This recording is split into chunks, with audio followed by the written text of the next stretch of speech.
I'm Victoria Marshall with the latest news from the Washington Watch News Desk. Today is day 2 of Family Research Council's Pray Vote Stand Summit, where Christians are gathering with like-minded believers this weekend to pray for our nation and take a stand for biblical values. I got to talk to several attendees at the summit and hear their thoughts about the programming thus far and what matters most this election cycle. Now is the time for action. I mean, we are here for a time such as this. We're getting to the end of the game here, and we really need to stand up and get out there and pray and vote and stand. Here we are at a pivotal place in our country, and I wanted to get connected with those who are doing something about it. But I came last night and today because I want to be with like-minded people, and especially believers. Being in a community of people who believe in the power of prayer is huge, because really, from my experience being on the Kern County Board of Education, prayer is vital for just taking a stand for God's kingdom. We can't do that without prayer. Now, turning our attention to national news, Hurricane Helene's death toll surpassed 200 on Thursday as search and rescue crews continue to uncover bodies from the deadly storm that made landfall in Florida 1 week ago. The 215 deaths confirmed so far make Helene the third deadliest hurricane of the 21st century. Yesterday, President Joe Biden visited victims of the hurricane in Georgia. He called upon Congress to pass more funding for FEMA after Department of Homeland Security Secretary Alejandro Mayorkas said the agency is running out of money. This entire project is going to cost billions of dollars, not tens of thousands, not million, not a billion, billions of dollars, because it goes through so many states. You know, and Congress has an obligation to me, it seems to me, to ensure the states have the resources they need. Mr. President, Speaker Johnson has said a supplemental can wait until after the election. What kind of timeline do you have in mind, sir? Hey, we can't wait. We got to build the press. Can't wait. People need help now.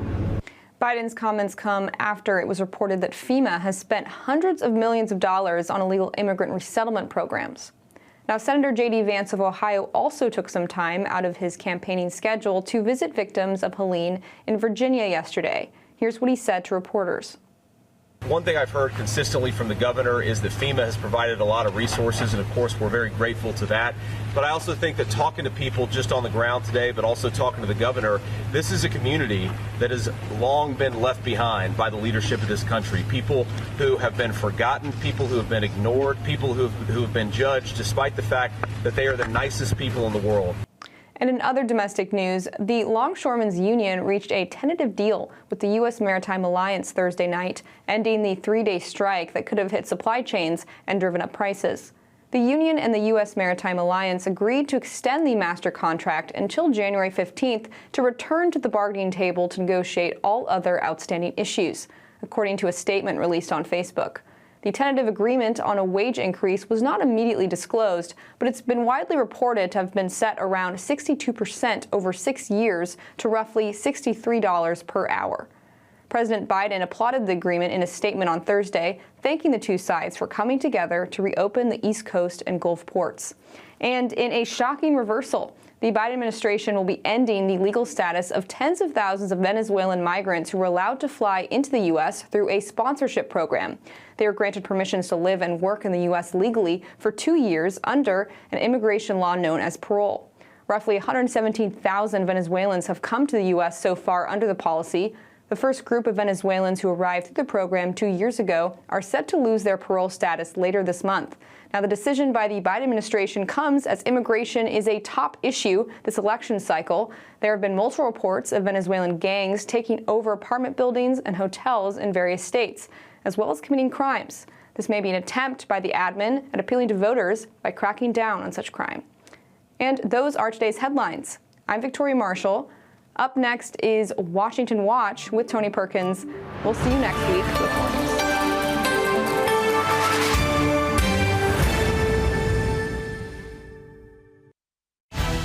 From the heart of our nation's capital in Washington, D.C., bringing compelling interviews, insightful analysis, taking you beyond the headlines and sound bites into conversations with our nation's leaders and newsmakers, all from a biblical worldview. Washington Watch with Tony Perkins starts now. The Israelis have not concluded what they're going to do in terms of a strike. That's under discussion. I think if I were in their shoes, I'd be thinking about other alternatives than striking oil fields. That was President Joe Biden in a rare appearance at before the press this afternoon. Thanks for tuning in. This is the Friday edition of Washington Watch, and I'm Tony Perkins. We're broadcasting live from the Real Life Network booth at the Pray Vote Stand Summit here in Washington, D.C.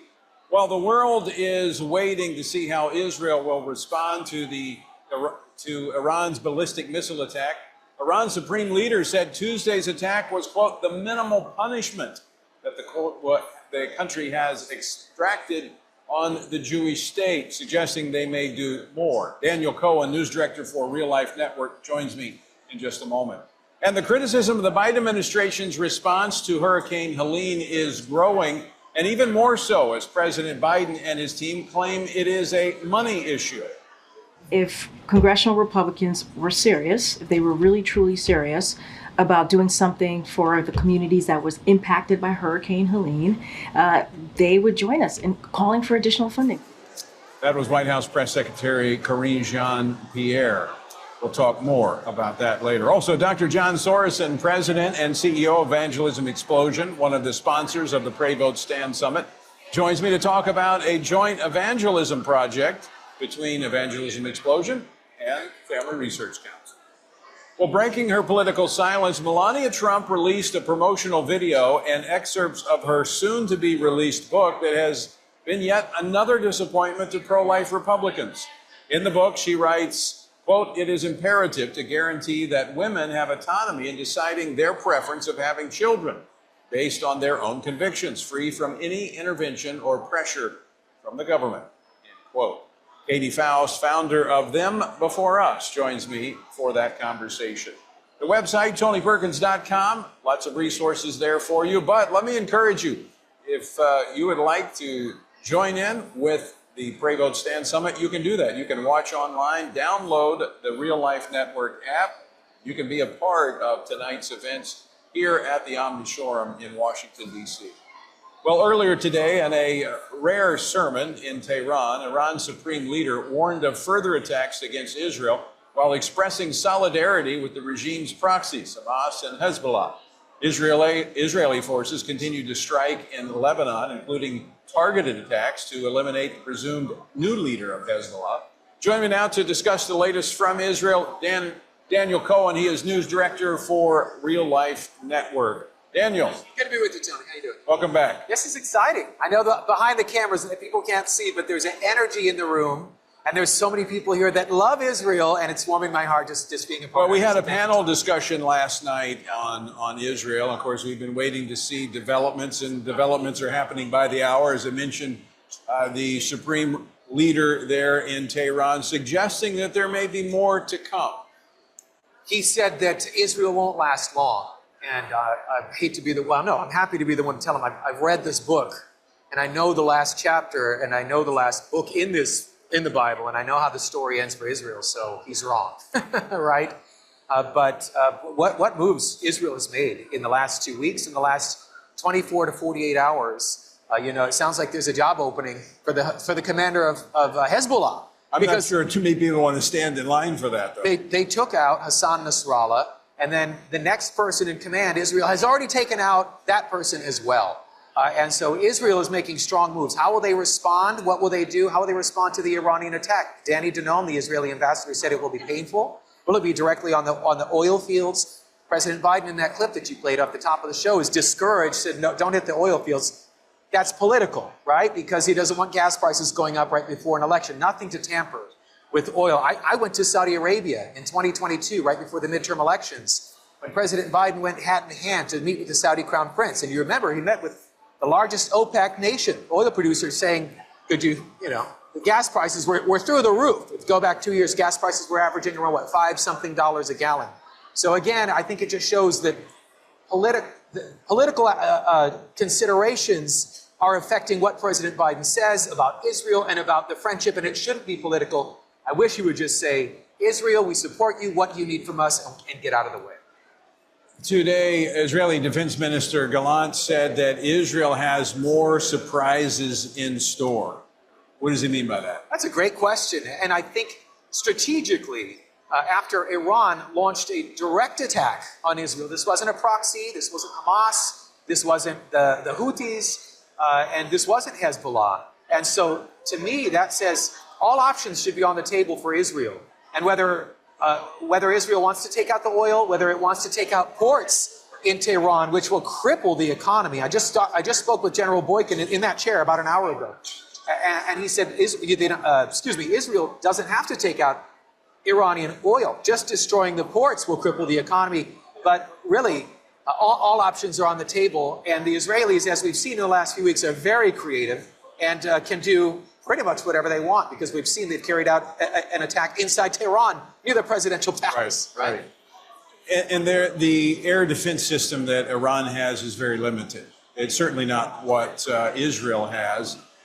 And when you look at the 190 ballistic missiles that Iran fired on Israel without effect, I mean, a historic, unprecedented attack with no effect, I would have to think that this is bolstering Israel's sense of confidence and even strengthening the country in their defense. It seems like Iran is exposed, isn't it?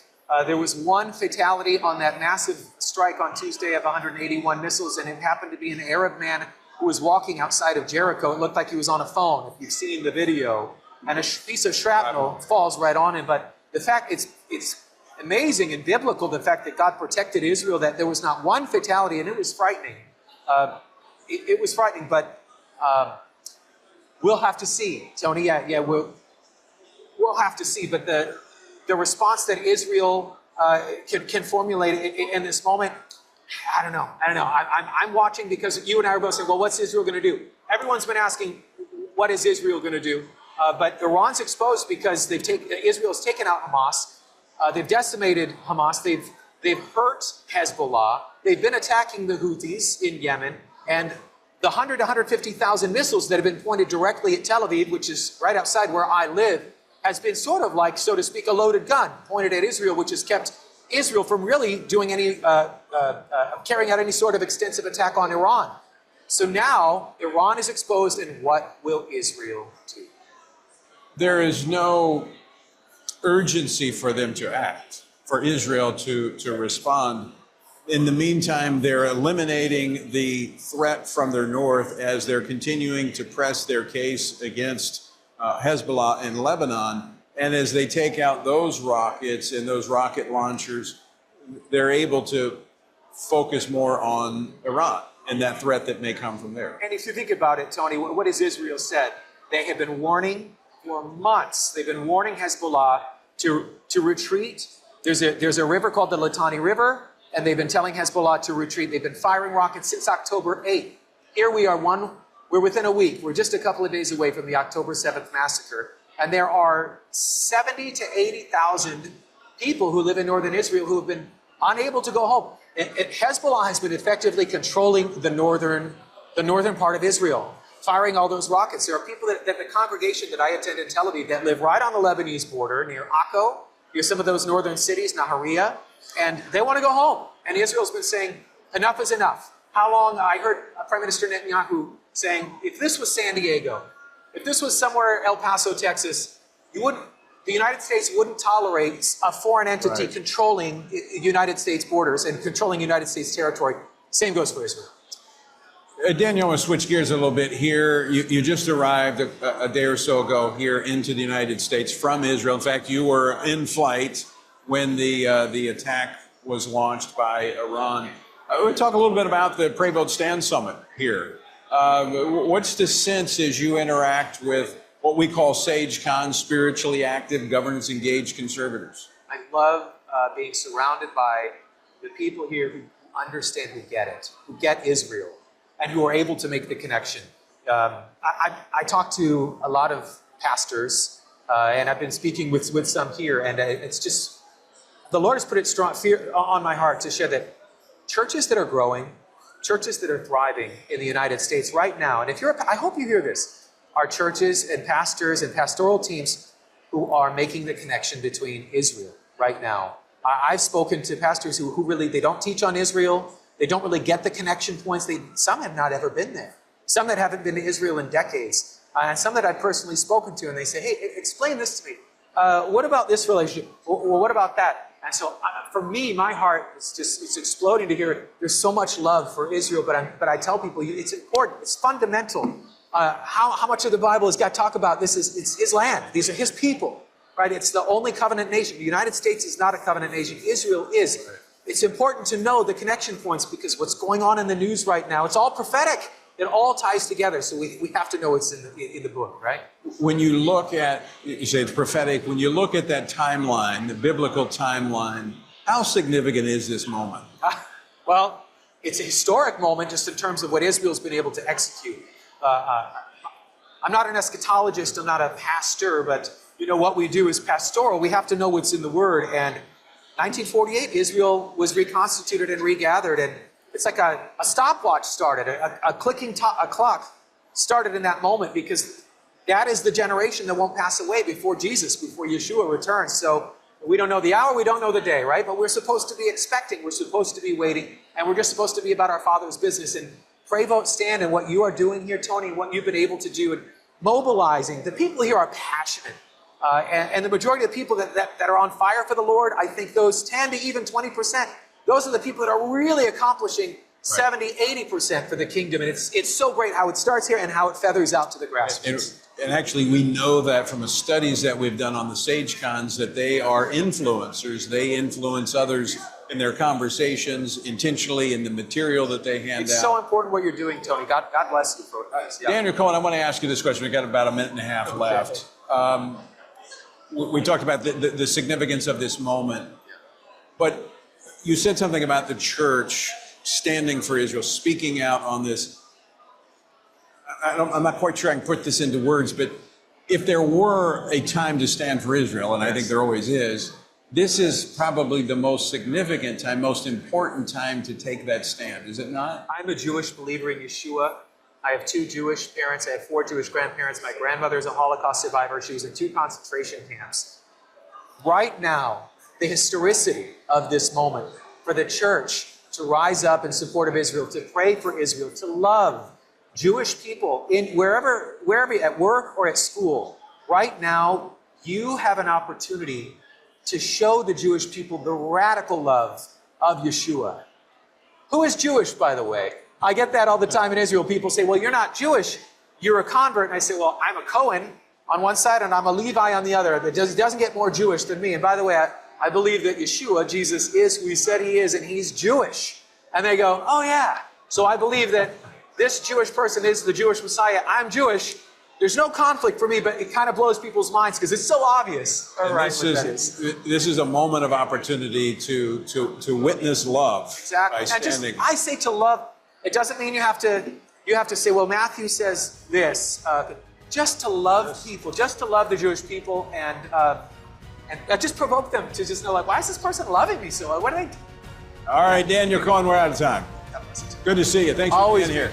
Folks, you can tune in the Real Life Network app. Don't go away. More Washington Watch straight ahead. Are you a Christian parent looking to raise a spiritual champion in today's culture? Renowned author George Barna has written a new book, Raising Spiritual Champions. This book offers valuable insights based on extensive research conducted by George Barna, the Family Research Council, and Arizona Christian University. Learn how to help your children discern biblical truth and find compelling meaning and purpose. Don't miss out on this essential resource for parents. Order your copy today. Hello, I'm Jody Heiss, president of FRC Action. Here in America, we thank God for the right to vote, and we can all agree on the importance of this upcoming election. Many of us want to support candidates who share our values, but we're not comfortable supporting the big national political organizations. Well, we have a solution for supporting candidates through FRC Action's Faith, Family, and Freedom Fund. Being a super PAC, it allows for unlimited individual and corporate donations. so we can endorse and fund campaigns for people who share our values. By giving to this fund, we're able to pull all of our contributions together and support and endorse like-minded candidates. That's how we move the needle.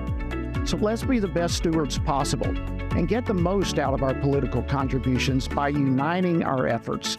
For more information or to contribute, visit faithfamilyfreedomfund.org. Thank you so much, and God bless you.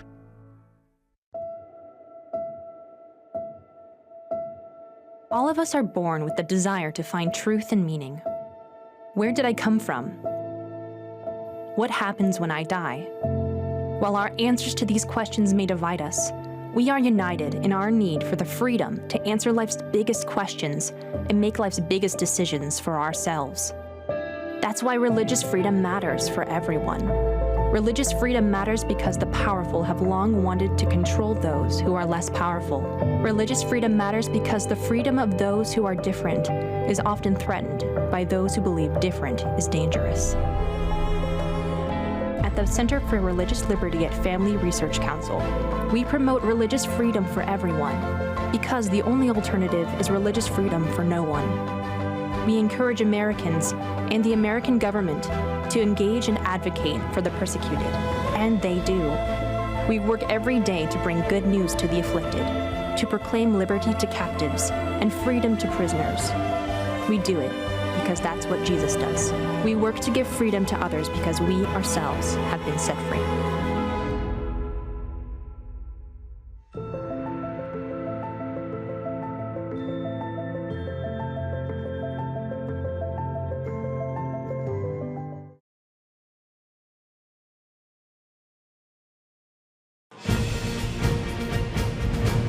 Welcome back to Washington Watch. I'm your host, Tony Perkins. Good to have you with us on this Friday afternoon. We're broadcasting live from the Pray Vote Stand Summit here in Washington, D.C. at the Omni Shoreham Hotel. And if you weren't able to be here, obviously you're not if you're listening or watching on TV, but you can be a part of it.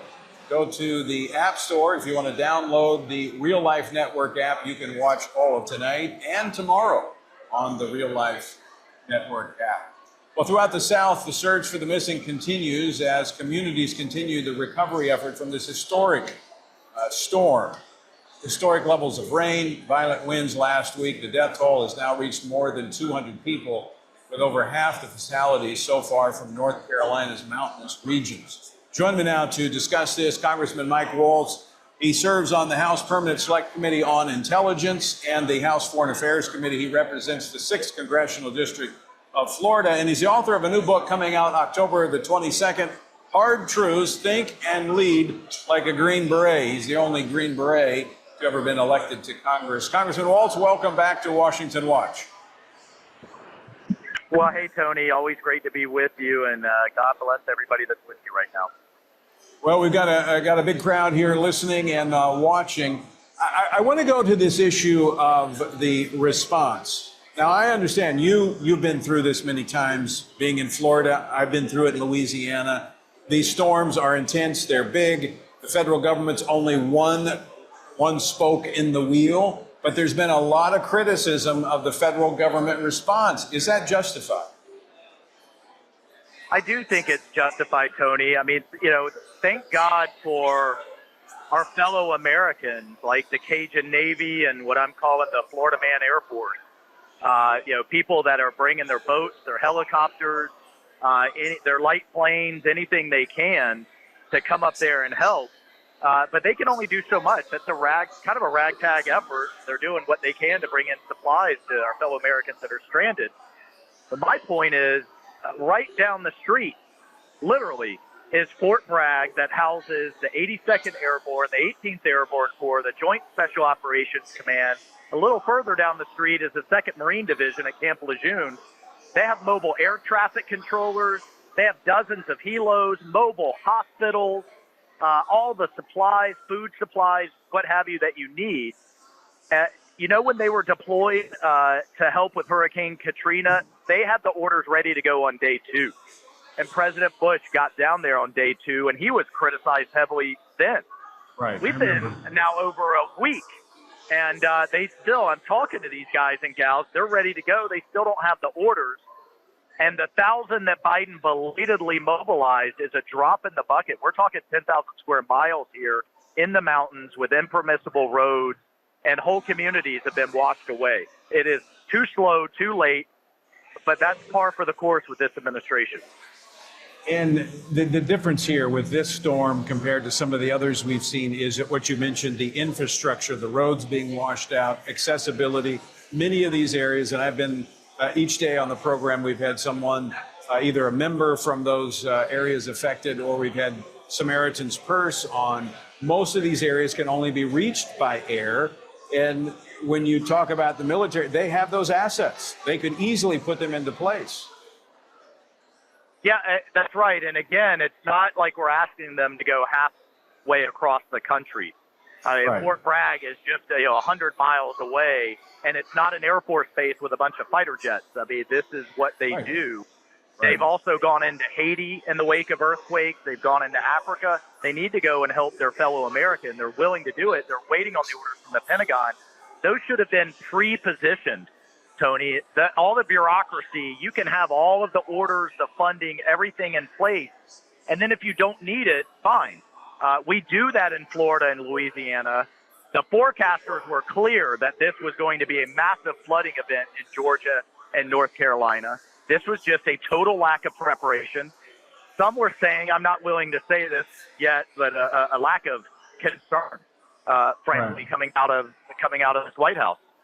Let me ask you this question, Congressman Mike Waltz, because what we've heard from the administration has been, well, we don't have the money. FEMA is going to run out of money. We need Congress to return to allocate more money. And I actually was talking to the House Speaker this morning, and it's been very clear that the CR that was approved last week before Congress left included additional money to deal with natural disasters for relief.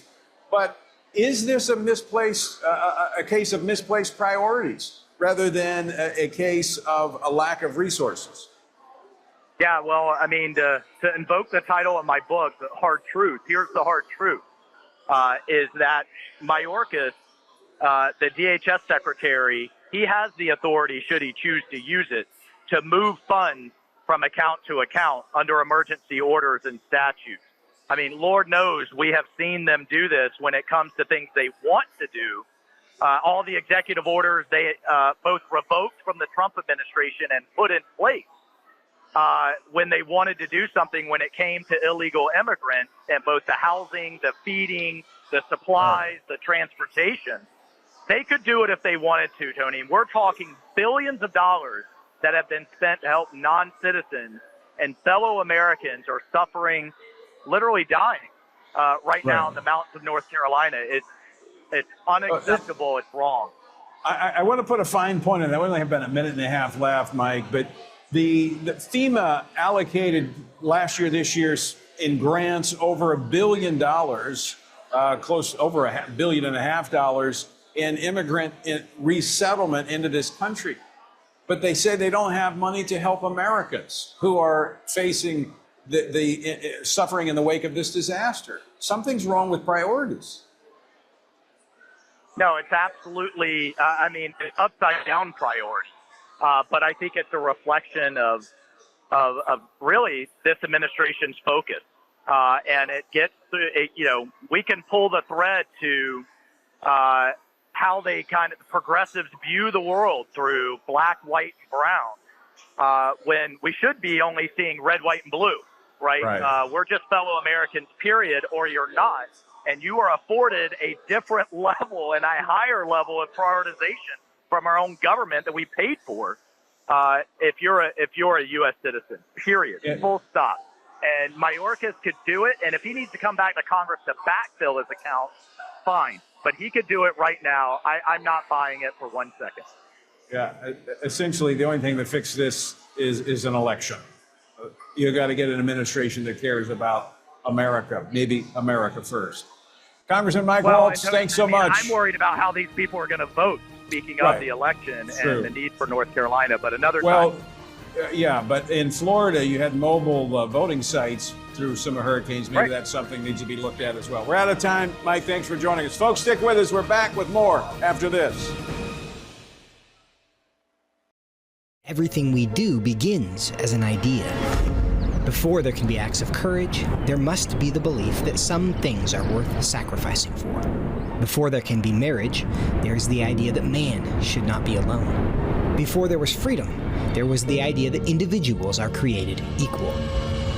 It's true that all ideas have consequences, but we're less aware that all consequences are the fruit of ideas.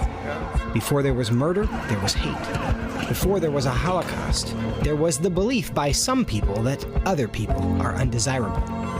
Our beliefs determine our behavior, and our beliefs about life's biggest questions determine our worldview. Where did I come from? Who decides what is right and wrong? What happens when I die? Our answers to these questions explain why people see the world so differently. Debates about abortion are really disagreements about where life gets its value. Debates over sexuality and gender and marriage are really disagreements about whether the rules are made by us or for us. What we think of as political debates are often much more than that. They're disagreements about the purpose of our lives and the source of truth. As Christians, our goal must be to think biblically about everything. Our goal is to help you see beyond red and blue, left and right, to see the battle of ideas at the root of it all.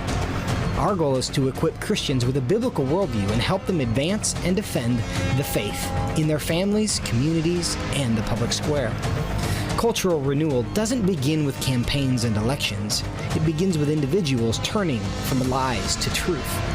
But that won't happen if people can't recognize a lie and don't believe truth exists. We want to help you see the spiritual war behind the political war, the truth claims behind the press release, and the forest from the trees.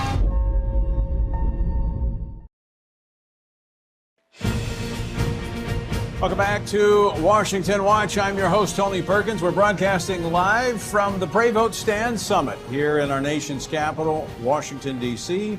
And if you're not able to be here, you can still join us. You can download the Real Life Network app, and you can be a part of tonight's activities. We've got a great lineup. We have a number of very informative panels and speakers. We got all day tomorrow, and I encourage you to join us. That is the Real Life Network app. Well, as Christians, we recognize the Great Commission calling us to share our faith in Christ boldly, lovingly, and naturally. I mean, it needs to be a part of who we are and what we do. The book of Acts demonstrates how the disciples multiplied the body of Christ by not just winning people to the Lord one by one, but also by training those that were won to the Lord to win and train others. It's a multiplication effect. And at the Pray Vote Stand Summit this week, there's training sessions to help faithful Christians multiply the faith by sharing the faith. And joining me now to talk about this is Dr. John Sorensen. He is the president of Evangelism Explosion International and host of Share Life Today and a partner with the Pray Vote Stand Summit. Dr. Sorensen, welcome to Pray Vote Stand and Washington Watch. Well, it is a delight to be here, Tony. Thank you. Now, I just want to start. I know that you are based in North Carolina. We were just talking before the program. You got out, but you saw it firsthand. Yeah, and I've never seen devastation like what we're experiencing. And you were in Florida before that. Absolutely. I've lived in Florida. I've lived in the Midwest. I've seen tornadoes. I've lived through major, massive hurricanes. And yet I've never seen, because it also had this saturation of the ground that happened a couple of days ahead, and then this massive flooding that occurred. And I've never seen that before. Absolutely devastating. We went through that flooding in 2016 in Louisiana. Flooding is it's kind of a helpless feeling. You can't get away from it. Yeah. Let's talk evangelism. Okay. I think that's what you do. Well, and you know, it goes together because I've heard so many stories about folks that have been trained in EE. Well, Sunday, people couldn't get out from their neighborhoods. So they invited neighbors over to just have church there in their garage or in their backyard. And, you know, no professional pastor there. So whoever could preached, and it ended up being all these people trained in EE. Well, one aspect about that is in times of need, people are more open to, all right, what does this mean? What do I do?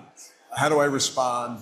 And So that's kind of a microcosm of the macro that we're experiencing right now in our world of great uncertainty. And you've actually, we were talking about this a few weeks ago. You were out in Kansas City, I believe, and you were out on the street just as a teams going out. We do this. People all the very time. open. Yeah, people are very open. Shockingly, I think to most pastors, they would think, we started experiencing something. Well, you remember 9/11, and right after that, all these people flooded into the church. But it only lasted for about 6 months, and then it was done. What we've watched now over the last 10 years in America is this rising interest in evangelism. I want to mention this tonight, that we did a study about 5 years ago because we were just shocked at what we were seeing. And in this study, we found that 66% of Americans are absolutely open to having a spiritual conversation with someone. But in the event you just mentioned in Kansas City 2 weeks ago, it was 90%. 9 out of 10 folks that we just went up to, strangers on the street, saying, hey, can we talk to you about spiritual things? We're like, sure. And I have to tell you, we've just never seen that kind of openness that we're seeing today. Now, sadly, there are some pastors who don't know about that because they're not doing it. Right. And I think the call is that we've got to get out and we've got to join God in what he is doing in America today. So, Dr. Sorensen, let's talk about a kind of a joint project that is being launched here at the Pray Vote Stand Summit that is going to be accessible online for people to go through Evangelism Explosion. Well, one of the things that we love about the Family Research Council and Pray Vote Stand is it's filled with people who actually want to do something. And so we were thinking if we could just join with them and we could give them some tools, some skills to be able to actively witness for Jesus, to do it in a winsome way in today's world, what success that would be. And so, yeah, we developed this joint project, Pray, Vote, Stand Evangelism Training, so folks anywhere, anytime can learn some real, genuine skills. How do you start a conversation and turn it into a spiritual conversation? How do you ask some key questions that will allow a person to discern, diagnose where a person is spiritually? What would you share if you had the opportunity? Well, we'll be very clear. And let's say they say yes at the end. How would you lead somebody? That's a pretty tall order for some folks if they've never experienced it before. So not only are we offering this, and it's done in an incredibly excellent way, you can take it. And beyond this, we're going to offer on-the-job training opportunities online to where you'll be able to join from anywhere and see it with your own eyes. And so if we can, let's say that we're able to get 1,000 people or 10,000 people who have determined they're going to start sharing their faith, or, honestly, Tony, that's how we're going to change America. Right. 100% agree. As I've said many times, this election won't save the country. It can destroy it. It won't save it. What's going to save it is the gospel of Jesus Christ. Very quickly, 30 seconds, how can people find out more about this? pvstraining.org, praybotestandtraining.org. You can see the site, you can register, and you can begin to take it. It's absolutely free. And I'm telling you, if you'll do it, it's going to change your life as well as the folks that you share with. Well, John, I appreciate you being a part of the Pray Vote Stand Summit. Appreciate you being here on Washington Watch and for the great work that Evangelism Explosion does, because it is sharing the hope of not just America, the hope of the world on the streets everywhere we go. All right, folks, thank you for being with us as well. Let me encourage you, if you'd like to join us tonight, download the Real Life Network app. Don't go away, because we've got more Washington Watch coming up on the other side of this break. Join us October 3rd through the 6th as we gather with spiritually active, governance-engaged conservatives from across America at the Pray, Vote, Stand Summit in Washington, D.C. We'll pray for our nation, engage in government and culture, and stand for biblical truth alongside Christian leaders, worldview experts, and government officials. We'll discuss important issues like the sanctity of life, religious freedom, protecting students, strengthening families, praying for our nation, and how you can impact America's future from a biblical worldview. Our nation stands at a critical juncture, and we must ensure that the issues impacting faith, family, and freedom are understood and advanced. Register now at prayvotestand.org That's prayvotestand.org.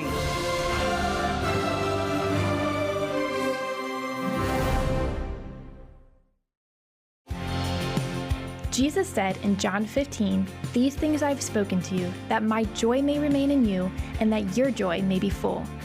In 2024, in these divided and uncertain times, how can this be possible? By abiding in Him through His Word. At Family Research Council, we want to help you do that, which is the reason for the Stand on the Word Bible reading plan. In just 10 to 15 minutes each day, you will have read the entire Bible in just 2 years. But more importantly, you will be abiding in Him daily. Find our Bible reading plan at frc.org/Bible. And join Tony Perkins each weekday for a 10-minute devotional inspired by the daily reading and designed to encourage you on this journey through the Bible. Listen on Apple Podcast, Spotify, and YouTube. And remember, the grass withers and the flower fades, but the word of our God will stand forever. Research has found that there are 59 million American adults who are a lot like you. There are millions of people around the country who are born again, deeply committed to practicing their faith, and believe the Bible is the reliable Word of God. But that's not all. They're also engaged in our government. They're voters. They're more likely to be involved in their community, and they're making a difference in elections. The problem is that a lot of them feel alone too. We want to change that. FRC wants to connect these 59 million Americans to speak the truth together, no matter the cost. If you want to learn more about this group and what it means to be a spiritually active, governance-engaged conservative, or if you want to find out if you are one of these sage cons yourself, join us. Go to frc.org/SAGECON, SageCon, to learn more. That's SAGECON, SageCon, to learn more.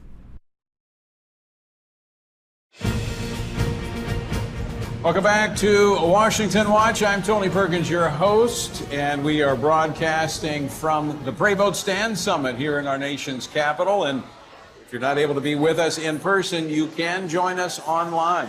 Download the Real Life Network app, and you'll be able to catch all of tonight and tomorrow's events. That's the Real Life Network app. Our word for today comes from Ecclesiastes chapter 7. Better to go to the house of mourning than to go to the house of feasting, for that is the end of all man, and the living will take it to heart. Sorrow is better than laughter, for by a sad countenance the heart is made better.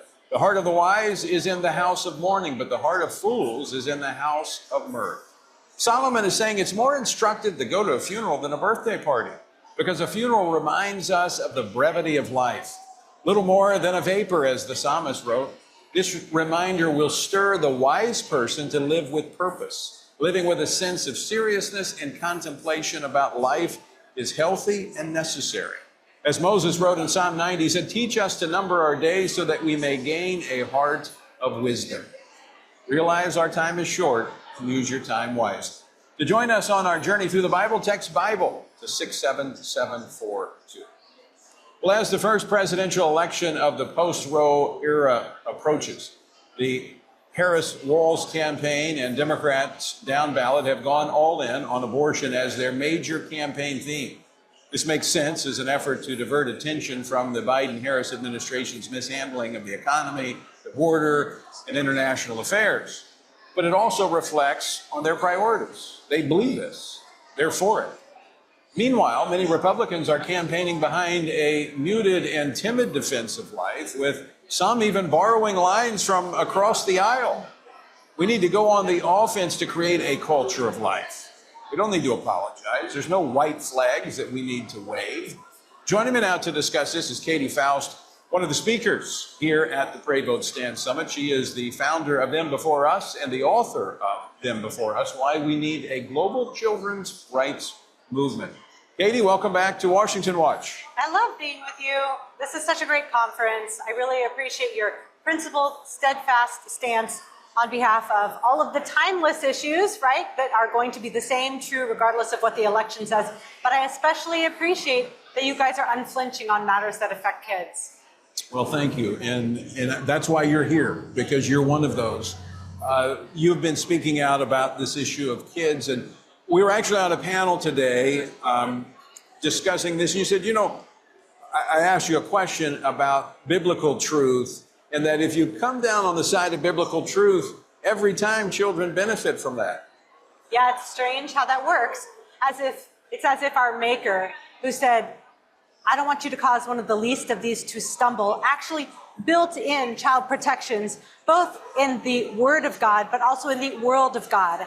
That if we actually look at, what is called natural law, what we can just derive and know about right and wrong, what we ought to do based on looking at the natural world, we come out with principles of child protection. And so that's what happens when you put them before us, when you put children before adults, when you prioritize the next generation above your own rights, priorities, identities, feelings. You actually get child protection, kids that thrive, and then you get a nation that thrives as well. So God's word and child protection always go hand in hand. So why are Republicans running from the life issue? Well, to me, it looks like someone's putting their finger in the political wind and trying to decide what they're going to stand for or against based on voting. And that is going to be like, a wave of the sea driven and tossed by the wind. That's what it looks like to me. When the reality is we can and should plant our feet firmly on biblical truth, which is always going to have a connection with child protection. And we don't need to worry about the political winds, as it may be. But the other thing is that we will not only protect kids if we stand firm, but then we are going to educate other people on how to protect kids and stand firm as well. The waffling, the compromising, the soft pedaling of the truth, especially as it relates to children's right to life and matters of marriage and family, which correlates to children's right to their mother and father, it's not going to be good for anybody. Maybe, which I'm not even sure it will, maybe it will win you an election, but what are you going to get as a result? You're going to get destroyed, damaged, dead children, and you're going to lose your principles along the way. Compromise of principle is never a formula for victory. And I'm concerned, we talked about this afternoon, the party. I understand some political figures that are new to this arena that maybe haven't completely formulated their position on this. But there are many that have been in this movement for years that are now, it's like, it's a herd mentality. There's a stampede. And it's troubling because I want leaders, and I think leaders need to be principled. And there are certain things, look, you compromise on things that are minor. I'll compromise with you on tax rates. I'll compromise with you on tariffs. I'll compromise with you on certain elements. But there's some things that we can't compromise. Right. Some basic things like life. Yep. Those cannot be compromised. Parental rights. Yep. We cannot compromise on those things. Yeah, there's sort of a hierarchy when you want to look at issues, right? The very top tier, if you get that wrong, everything it flows down. The chocolate fountain of political issues, you're going to get wrong if you don't get the stuff at the top right. What's at the top? What does it mean to be human? Right. Right? Life. And then what is marriage? Family.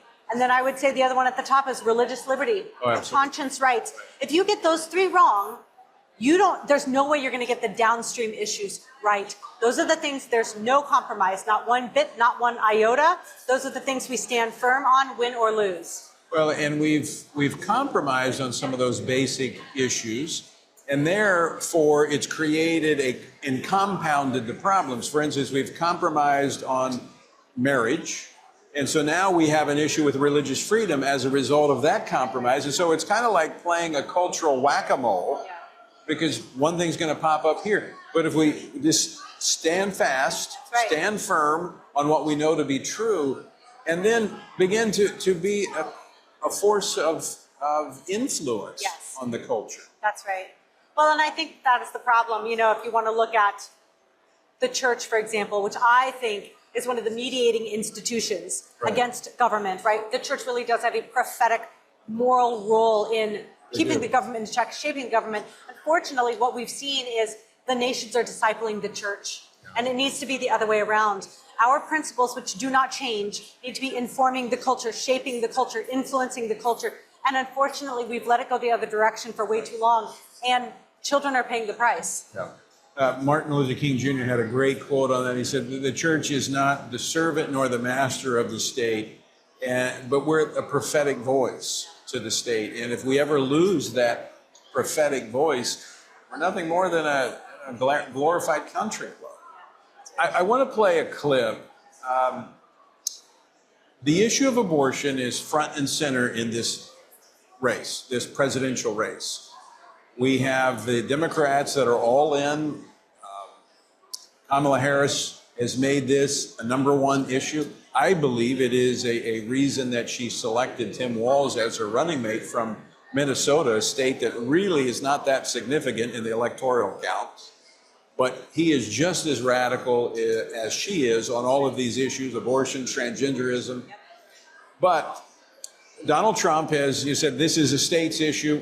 I disagree with that. It is a fundamental rights issue, and those are not relegated to the borders of any state. That is universal. But now more controversy, more concerning news coming to pro-lifers with Melania Trump set to release a new book, her memoirs, in which she talks about being pro-choice. I want to play a clip of a social media post, a video that she released in advance of that book, clip number 11. Individual freedom is a fundamental principle that I safeguard. Without a doubt, there is no room for compromise when it comes to this essential right that all women possess from birth, individual freedom. What does my body, my choice really mean? How do you respond to that? Why now? I can't understand the timing of this. No, and I mean, I'll tell you what, the Twitterverse has all kinds of speculations about why would she release that right now? Does she not want her husband to win? Maybe she doesn't want to be in the White House, or are they really thinking that they're going to get some of those independents over to their side? She's been completely silent. Yeah. I mean, people have always said, where's she been? They haven't seen her. She only pops up every now and then, wasn't at the RNC. Yeah. But she releases this? I don't think that they're going to win any votes. What they are doing is demoralizing the people that were the most enthusiastic about them going back to the White House. I don't know. I mean, obviously the monkey business with the GOP platform, right? That was hard to take. But now you've got the First Lady coming out, and literally that could be an ad for the Democratic Party. I mean, it's absolutely gutting people's enthusiasm. Some of Trump's core supporters, in terms of maybe they'll vote for him, but I don't think they're going to be evangelists for him any longer. I'm not going to mention any names, but I don't do that unless I've talked to them. But I had a number of people call me, pastors and others, when I was venting my frustrations with the platform committee and what had taken place there and scrubbing the pro-life language. And I had some people even say, well, she's good on these issues. I said, I don't think you should put your eggs in that basket. And now she's made very clear where she stands on this issue. To me, this is almost how to lose an election in 30 days. Yeah, it sure looks that way. But I'll tell you what she did, and it's the same thing that Tim Walz did in the VP debate. They made a very unflinching, principled, absolutist argument for a woman's right to choose. We cannot respond with it's a state rights issue. Right. We need to respond with an, I'd say, more powerful, absolutist, fundamental, natural rights case for the rights of the child. Well, when she says there's these essential rights that all women possess from birth. From when? From birth. Oh, from birth. Yeah. But not before birth. What about those women that are just maybe an inch away? Yeah, or a foot away or whatever. Yeah, I think that I think we've been played, Tony. I think we've been played. So we just got a couple minutes left, and all right, people are going to say, why are you bringing this up now? I didn't bring it up. She brought it up. I'm just responding to it. Okay, you made this point very well at our panel discussion. And folks, I would encourage you, you can go to if you have the Stand Firm app, we've got the various things posted from today's panel discussions. But you made a really good, you articulated, how do we go forward? Yes, we're disappointed, but look at the alternative. So we got to put our thinking cap on here. We have to evaluate what both sides are offering. Neither are 100%, of what we want. But as I said at the opening of this election won't save the country, but it could destroy it. Yeah, it really could. And I would say this election could destroy kids. You know, I don't think that the GOP is strong on two major issues, right to life, right to their mother and father. But there's other areas where they're better. I think that they are better when it comes to protecting children's security in terms of a secure nation. I think that they are better when it comes to protecting children's bodies from the transgender threat. So we do need to put our thinking caps on. I would encourage your people to think from the perspective of how are we going to protect kids best. So we can talk about these things. We can express our disappointment. We can express our disapproval and vote at the same time. Yeah, that's exactly, well, you have to, right? And I would just encourage your audience, become an expert on all these issues, know more about it than anyone else, and then advocate for child protection, which ultimately leads to national protection and national thriving. And Katie, we're going to have another opportunity to revisit the platform in 4 years, and I can assure you there's some that are not going to be flat-footed, thinking people are going to do things the way they should. We will be prepared for that. But folks, I want to encourage you to vote. Register and vote. And we've got a toolkit available for you. You can get that toolkit. It has lots of resources. You get a personalized voter guide. So text the word toolkit to 67742. That's toolkit to 67742, and you can get a copy of that toolkit. Katie, you got a couple of books out. Let's talk about the latest. But I want you to give a plug for that, because Dr. George was with us on the panel, and he was talking about the book. So yeah, the first book is Them Before Us: Why We Need a Global Children's Rights Movement. That looks at every marriage and family issue through the lens of justice for children, from the definition of marriage to divorce to modern families to reproductive technologies to adoption. How is it that we can make sure we are doing hard things to protect kids? The second book is just my own little pet personal project with my co-author, just for all you parents out there. It's called Raising Conservative Kids in a Woke City. Basically, how do you pass on your worldview when everything is lying to your kids? And our third book just came out last week, Pro-Child Politics, where we conscript 19 subject matter experts, some of which have been at your forum, to address every major political issue through the lens of justice for children. And you know what you're talking about in terms of raising kids in a woke city. You're from Seattle. I'm from Seattle. We've been in the belly of the beast for a while. Really? But I will say, you can do it. You know, red state, blue state, homeschool, private school, public school. You can do it. Be strategic. Intentional. Intentional. You have to be intentional. Yeah. Katie Faust, I want to thank you for being here at the Pray Vote Stand Summit. I thank you for the work you're doing, your courageous stand for truth, and doing it in a loving, compassionate way, but a very forthright way. Yeah, thanks for being here. Thanks for your principled stand. We're really grateful for FRC. All right, thank you, Katie. Yeah, thanks. And folks, I do want to encourage you to join us tonight. Download the Real Life Network app, and you can be a part of tonight's events and tomorrow. We still got another day of great panel discussions, inspiring messages, all from a biblical perspective. And we're going to be praying along the way. It is the Pray, Vote, Stand Summit. And with that, I leave you with the encouraging words of the Apostle Paul found in Ephesians 6, where he says, when you've done everything that you can do, when you've prayed, when you've prepared, and when you've taken your stand, by all means, keep standing.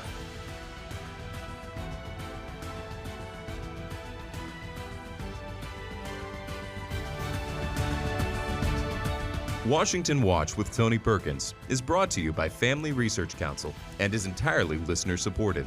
Portions of the show discussing candidates are brought to you by Family Research Council Action. For more information on anything you heard today, or to find out how you can partner with us in our ongoing efforts to promote faith, family, and freedom, visit TonyPerkins.com.